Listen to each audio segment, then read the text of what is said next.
प्राचीन समय में द्वारका में भगवान श्री कृष्ण का राजमहल था। एक दिन अर्जुन ने श्री कृष्ण से पूछा, मधुसूदन, आपने हमेशा सच्ची भक्ति के महत्व की बात की है, लेकिन सच्ची भक्ति का असली अर्थ क्या है? श्री कृष्ण ने मुस्कुराते हुए अर्जुन से कहा, अर्जुन, तुम्हें इसका उत्तर देने के लिए एक छोटी कहानी सुनाता हूँ। एक गांव में दो व्यक्ति रहते थे।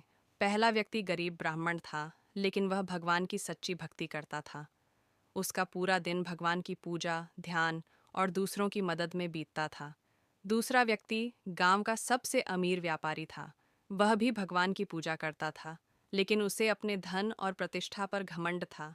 एक दिन भगवान विष्णु ने नारद मुनि को पृथ्वी पर भेजा और कहा, जाओ और देखो कि कौन मुझे सच्चे हृदय से भजता है।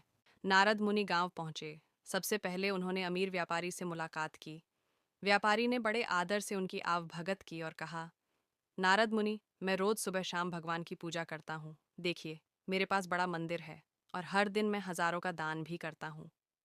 नारद मुनि ने व्यापारी की बात सुनी और आगे बढ़े। फिर वे उस गरीब ब्राह्मण के पास गए।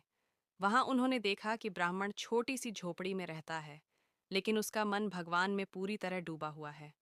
उसके पास ज्यादा धन नहीं था, फिर भी उसने नारद मुनि को प्रेम पूर्वक भोजन कराया। नारद मुनि वापस भगवान विष्णु के पास गए और सारी बातें बताईं।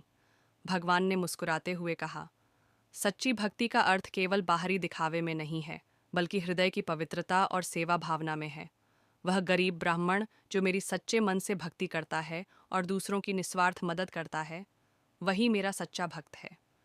ये सुनकर अर्जुन को सच्चे भक्ति का मर्म समझ में आ गया। उन्होंने महसूस किया कि सच्ची भक्ति में अहंकार का कोई स्थान नहीं है। भगवान केवल उन्हीं की भक्ति स्वीकार करते हैं जो निस्वार्थ और विनम्रता से उनकी शरण में आते हैं। सीख, इस कहानी से यह सीख मिलती है कि भक्ति का असली अर्थ बाहरी आडंबर में नहीं, बल्कि सच्चे मन, प्रेम और निस्वार्थ सेवा में छिपा है। जब हम अहंकार छोड़कर पूरी श्रद्धा से भगवान की आराधना करते हैं और दूसरों की मदद करते हैं, तभी हमारी भक्ति सच्ची मानी जाती है।